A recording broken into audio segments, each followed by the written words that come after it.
आज ख्रिस्ट सम्वत 27 तारिक अप्रिल महिना 2026 का दिन पिउलुई नगर पार्मी बिहारका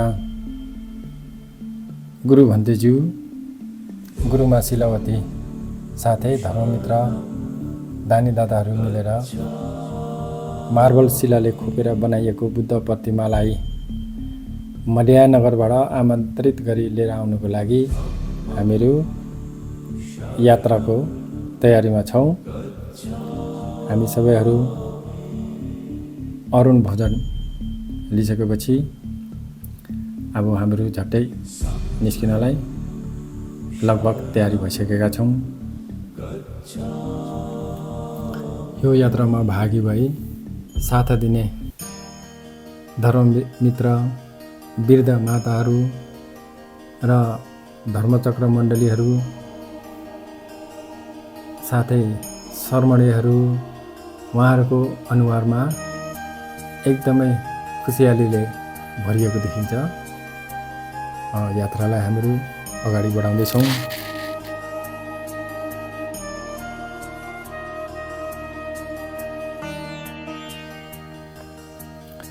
हामीहरू पिउले नगरबाट लगभग 50 किलोमिटर दूर माले नगरलाई कटेर माले नगरबाट 40 किलोमिटर दूर मध्या शहरको सिमाना भित्र हामीहरू आइपुगेका छौं।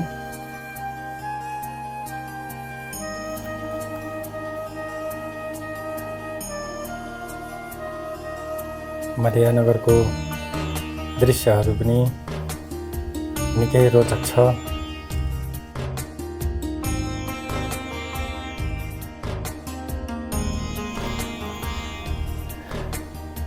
मध्या नगरको अलिकति बाहिर पर्ने सेक्का ग्राम भन्ने गाउँमा पिन्या यामा भन्ने बिहारका भन्देजूले हामीहरूलाई दिवा भोजनको साथमा स्वागत गर्नुभयो। उहाँले हामीहरूलाई धेरै सहयोग पुर्याउनु भयो। उहाँहरूलाई पनि धेरै साधुकार भन्दै हामीले दिवा भोजन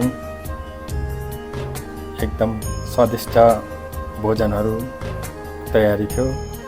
हामी सँगहरू साथै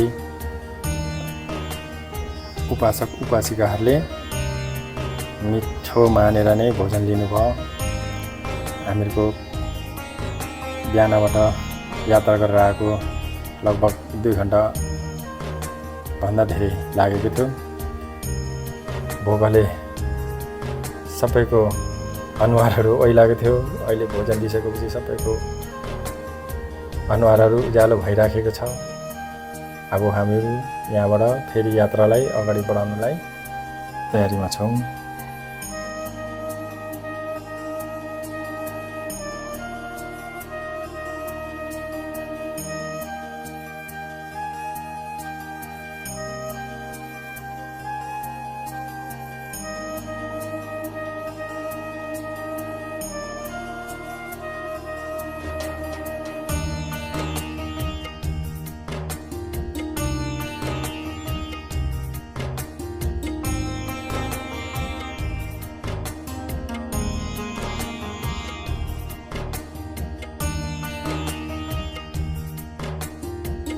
हामीहरू सेजेङ्गाराम पुग्नलाई अझै लगभग 10 किलोमिटर बाँकी नै छ।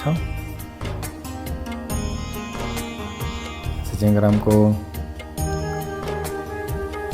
दृश्यहरू पनि एउटा अनौठो र ऐतिहासिक प्रकारले भरिएको छ। जजे भन्नाले म्यामा भाषामा अङ्ग्रेजीमा व्हाइट मार्बल भनिन्छ। यो ठाउँको अनौठो कुरा चाहिँ के भन्दाखेरि यो ठाउँ भन्नाले यो एकदम मैदान मधेस गरम ठाउँ हो। यो यत्रो मैदानको बिचमा 2टा मार्बलको पहाडी कसरी बनेर आयो भन्ने कुराहरू कसैले पत्ता लगाउन सकेको छैन। मार्बलको पहाडी छ जम्मा 2टा र यो वरिपरिमा यस्तो मार्बल फेरि पाइँदैन। बर्मा मुलुक भरि वाइटमा नै यो मार्बलको मूर्ति बनाउने भन्ने यो जजिया भन्ने ग्राममा मात्र हो र अचम्मको ऐतिहासिक छ यहाँनिर। यहाँको निवासीहरूले यही वाइट मार्बललाई नै टाइल बनाउने, मूर्ति बनाउने, शिलालेखित शिलाहरू बनाउने त्यही काममा उहाँहरू व्यस्तै हुनुहुन्छ। यो ग्राममा अरू उत्पादनहरू भनेको केही पनि छैन, सिर्फ यो वाइट मार्बल नै हो उहाँको उत्पादन। यो वाइट मार्बल कहिलेबाट सुरु भयो भन्ने कुरा चाहिँ ऐतिहासिक लिखित रूपमा चाहिँ पाइँदैन, तर यो म्यानमार देशको एवा डाइनेस्टीको जमाना ख्रीष्ट सम्वत 1480 को सालमा लेखिएको यो वाइट मार्बलमाथि लेखिएको शिला एउटा पाइन्छ। त्यो शिलाले ऐतिहासिक बताउँदछ कि 1480 सालमा लेखिएको रहेछ। त्यहाँभन्दा पहिले चाहिँ अब कहिलेबाट सुरु गर्यो भन्ने कुराहरू लिखित रूपमा पाइँदैन र त्यसपछि अब यहाँको बासिन्दाहरूले वाइट मार्बललाई नै मूर्ति बनाउने या शिला बनाउने या त वाइट मार्बल टाइल बनाउने। अहिले त जमाना बदली भएर आयो, अब त्यो काट्ने बनाउने मेसिनहरू अहिले आधुनिक मसिनहरूको कारणले अहिले चाहिँ अब घरहरूमा प्रयोग गर्ने फर्निचरहरू पनि बनाउने गर्दछन्। अब जजियाङ ग्राम पुगेपछि हामीले त्यो कारखानाहरूलाई पनि विशेष गरी हेर्दछौँ अनि हामीहरूले अर्डर दिएको वाइट मार्बल बुद्ध प्रतिमालाई पनि देख्नलाई हामीहरू एकदमै मन आत्तिरहेको अवस्थामा छ।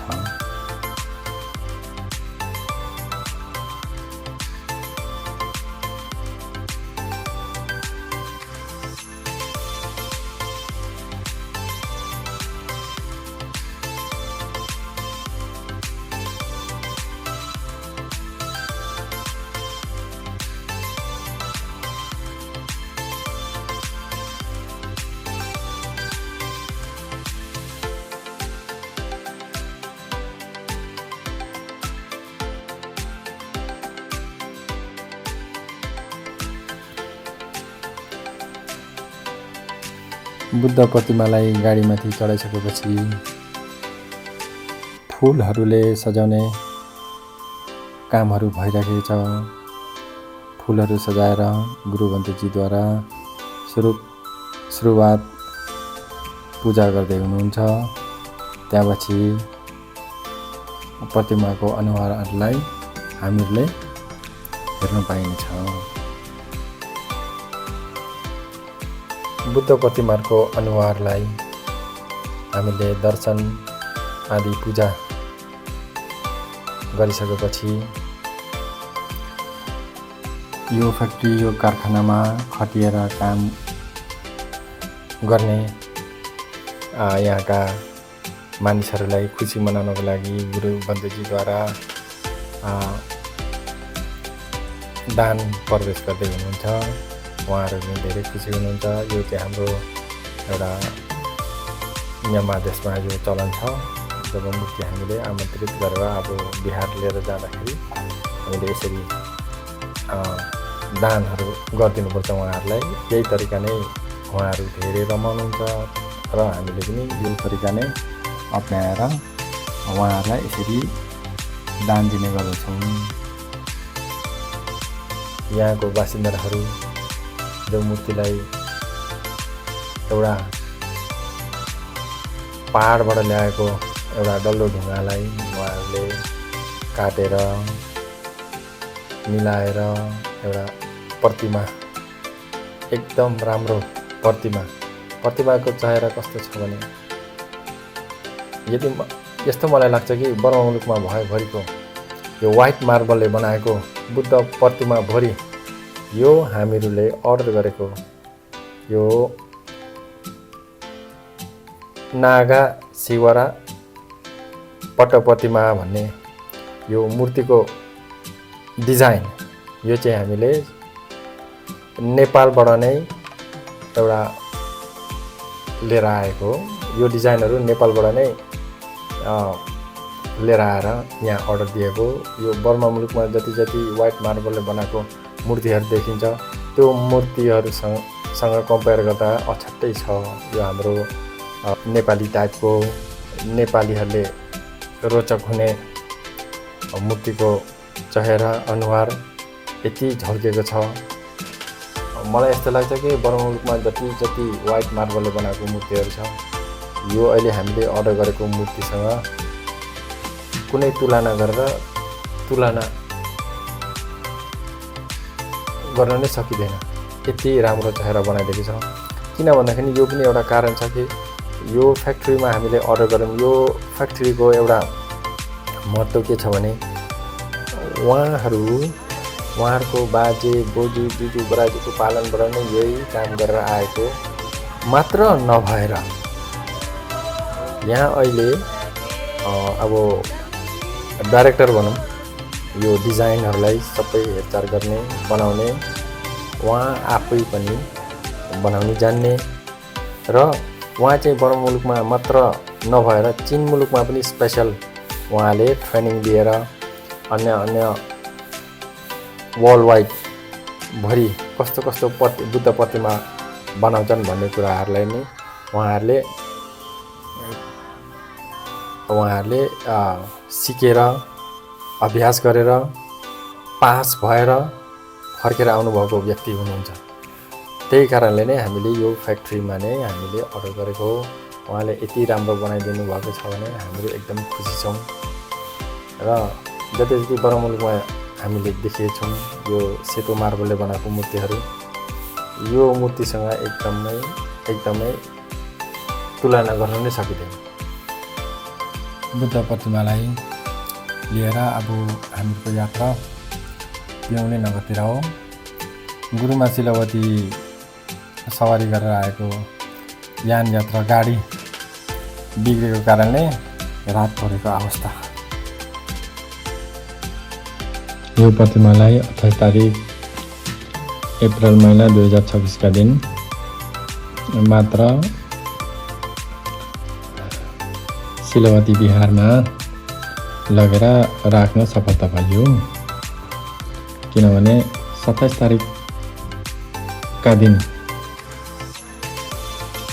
सवारी यात्रामा रात परेको कारणले राति केही काम गर्न सकेन र 28 तारिकका दिन मात्र हामीले सिलवती बिहारमा यो प्रतिमालाई राख्नलाई सफलता भयो।